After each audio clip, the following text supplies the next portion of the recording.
महाराष्ट्र में भाजपा गठबंधन की इन 3 सीटों पर अटकी बातचीत, क्या है वजह? महाराष्ट्र में भारतीय जनता पार्टी, एकनाथ शिंदे की शिवसेना और राष्ट्रवादी कांग्रेस पार्टी के महायुति गठबंधन के बीच सीट बंटवारे का फैसला अभी तक नहीं हो पाया है। बताया जा रहा है कि राज्य की 3 सीटों पर अभी भी पेच अटका हुआ है। हालांकि भाजपा की महाराष्ट्र इकाई के अध्यक्ष चंद्रशेखर बावनकुले ने शनिवार को कहा था कि महायुति के बीच सीट बंटवारे का मामला केंद्रीय नेतृत्व के साथ बातचीत के बाद सुलझा लिया जाएगा और 25 मार्च तक सीट आवंटन की घोषणा कर दी जाएगी। अब सूत्रों के हवाले से पता चला है कि महाराष्ट्र की बारामती, माढा और सतारा वे 3 सीटें हैं जो बंटवारे में समस्या पैदा कर रही हैं।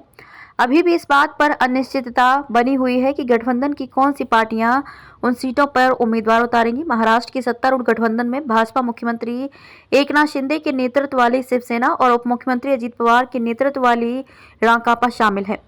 माढा और सतारा में नेता और पार्टी कार्यकर्ता विरोध प्रदर्शन कर रहे हैं। बीजेपी सांसद उदयनराजे भोसले के समर्थक इस बात से नाराज हैं कि महाराष्ट्र में बीजेपी के उम्मीदवारों के पहली सूची में 17 सीट से उनके नाम की घोषणा नहीं की गई। इस बीच भाजपा के दिग्गज नेता विजय सिंह मोहिते पाटिल और राकांपा अजित पवार खेमे के रामराजे निंबालकर भी भाजपा के रणजीत सिंह नाइक निंबालकर को माढा से उम्मीदवार घोषित किए जाने से नाराज हैं। लोकसभा चुनाव से पहले भारतीय जनता पार्टी को माढा निर्वाचन क्षेत्र में मुश्किल स्थिति का सामना करना पड़ रहा है। प्रभावशाली मोहिते पाटिल परिवार को टिकट देने से इनकार करने के पार्टी के फैसले से असंतोष फैल गया है, जिसका असर आगामी लोकसभा चुनावों पर पड़ रहा है। सोलापुर जिले का माढा निर्वाचन क्षेत्र परंपरागत रूप से मोहिते पाटिल परिवार का गढ़ रहा है। हालांकि भाजपा ने पिछले हफ्ते मौजूदा सांसद रणजीत सिंह नाइक निंबालकर को माढा निर्वाचन क्षेत्र से मैदान में उतारने का फैसला किया, जिससे मोहिते पाटिल और उनके समर्थक विरोध पर उतर आए हैं। भाजपा ने रविवार को माढा और सतारा निर्वाचन क्षेत्रों में विद्रोही नेताओं और पार्टी कार्यकर्ताओं को मनाने के लिए मंत्री गिरीश महाजन को भेजा था, लेकिन उनके काफिले को ही रोक दिया गया। उन्होंने सतारा में स्थिति की समीक्षा के लिए भाजपा कार्यकर्ताओं के साथ बैठक भी की। महाजन ने स्पष्ट किया है कि महायुति के सहयोगी दलों शिवसेना और एनसीपी के बीच कुछ गलतफहमियां हैं। महाजन ने कहा कि हर कोई चाहता है कि उनके नेता को उनके निर्वाचन क्षेत्र से मैदान में उतारा जाए, इसलिए उप मुख्यमंत्री देवेंद्र फडणवीस ने मुझे नेताओं के साथ चर्चा करने और उनकी चिंताओं को दूर करने के लिए भेजा है। उन्होंने कहा कि महाराष्ट्र के लिए उम्मीदवारों की अगली सूची जल्द ही जारी की जाएगी। हाई प्रोफाइल बारामती पर भी अटका पेच।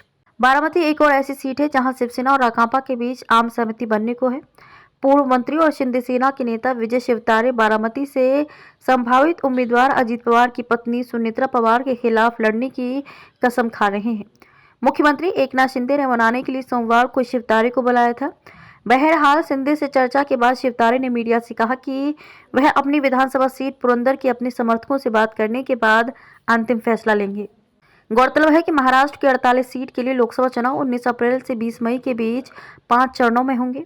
मतों की गिनती 4 जून को होगी। भाजपा नेता ने कहा कि विदर्भ की जिन सीट पर पहले और दूसरे चरण में मतदान होना है, वहां आने वाले दिनों में निर्णय ले लिया जाएगा। विदर्भ की 10 सीट पर पहले 2 चरणों में 19 और 26 अप्रैल को मतदान होगा। तीसरे, चौथे और 5वें चरण में 7, 13 और 20 मई को मत डाले जाएंगे।